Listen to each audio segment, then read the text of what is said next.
It is not the spoon that bends, it is only yourself. Exactly. I saw this. Where there is love, there is pain. Bollocks. Bollocks. Only if you believe there is. We are looking at a world of people imprisoned by their own perception of reality. There they are. There they could be. As William Blake said, if the doors of perception were cleansed, everything would appear to man and woman as it is, infinite. I think, therefore I am, said Descartes. I compute, therefore I am, on a body consciousness level. I am, therefore I am, in terms of infinite consciousness. That's who we are. What's your name? Everything you can ever think of. And just go through this before. I've kept to time well, purely by bloody accident, mine. On one level, as I said earlier, this is a mathematical construct. This is one reason why things like numerology and numerological sequences are found all the time in secret society lore and stuff.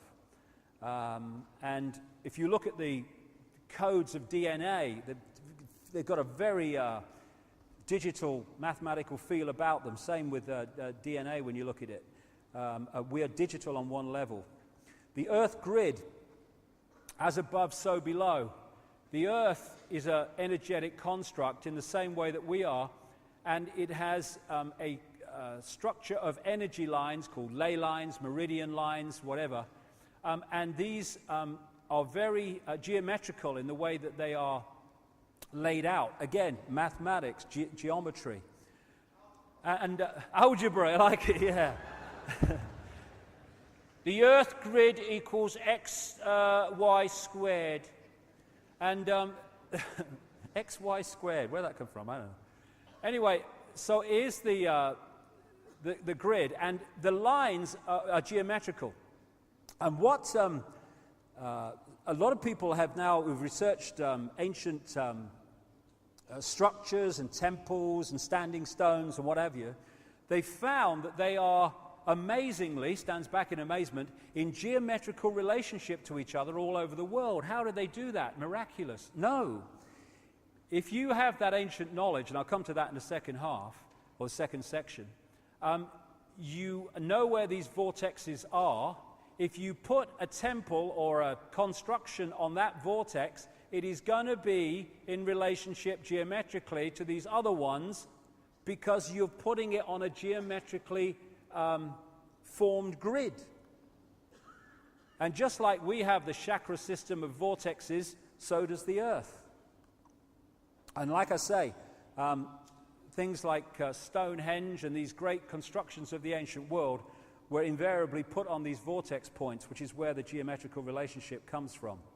Also, because of this ancient knowledge I'll talk about when we've had a break, you find that these great ancient constructions and temples and amazing creations are using classic geometrical and mathematical codes like pi and golden mean, extraordinary. Also, what comes up a lot is the Fibonacci sequence of numbers, which was attributed in terms of discovery, although it seems it was known long before, to this guy, Leonardo Pisano Fibonacci. I'm not sure, I think he was Italian, I'm not sure. And the Fibonacci sequence is you add the two numbers together to get the next one. And this sequence you find throughout nature and throughout the formation and the relationships of parts of the human body and the human face. You find this Fibonacci sequence because that's the mathematical construct level of reality manifesting itself. The same with how flowers grow and how flowers are formed. This Fibonacci sequence of numbers and mathematics comes up again and again and again. Same with these other golden mean and pi stuff as well. So this guy, Stephen Marquardt, an American doctor who studied the human face and the human body from, I think it was a point of view of cosmetic surgery, started to see this obvious correlation between these mathematical codes and sequences and the human body. And he said this: all life is biology, all biology is physiology, all physiology is chemistry, all chemistry is physics, and all physics is math, or maths as we say here. And he might have added, and all maths is energy, because that's the next level of it. We live in a almost a mechanical construct on one level as it plays out, and through things like money and other things the manipulators have introduced and controlled, they're controlling the way or influencing the way this construct operates and turning us into robots and parts of the machine when we are infinite consciousness. It's the same with astrology. When we're born at a certain time, we pick up energetic vibrational fields that are around at that time that are affected by the relationship of the planets of that time, the sun at that time.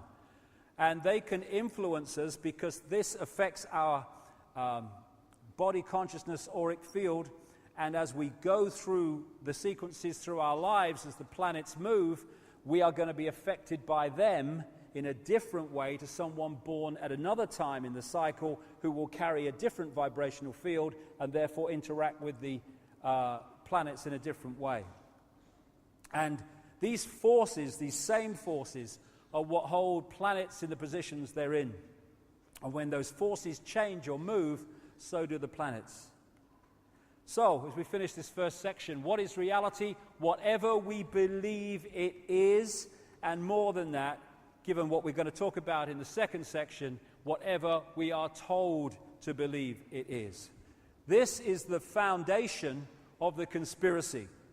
And I've started with this because from that, as we move through the day, the way society is structured and the way that the whole system that we experience every day works starts to make dramatically more sense once we realize what we're dealing with, and also have the knowledge that those in the shadows, not the bushes and people like that, the ones with the real power, they understand all this, and they've structured society with that knowledge to control us through this knowledge.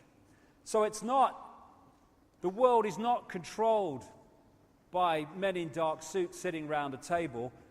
It's massively influenced by them because they're playing out this conspiracy. They're not the origins of it. This is where a lot of conspiracy researchers go so far and stop. They think this is it. It's the Bilderberg Group. It's the Council on Foreign Relations. It's the Freemasons. No. This is one level of it being played out. Behind that are the shadow people, the human shadow people, who operate behind the scenes, who control those people who are apparently in power and appear on the news and sign the legislation, but the real power's here. And they, in turn, are controlled by the other dimensional shadow people, which I'll get to big time in the second section. So, this is it. This is what it is.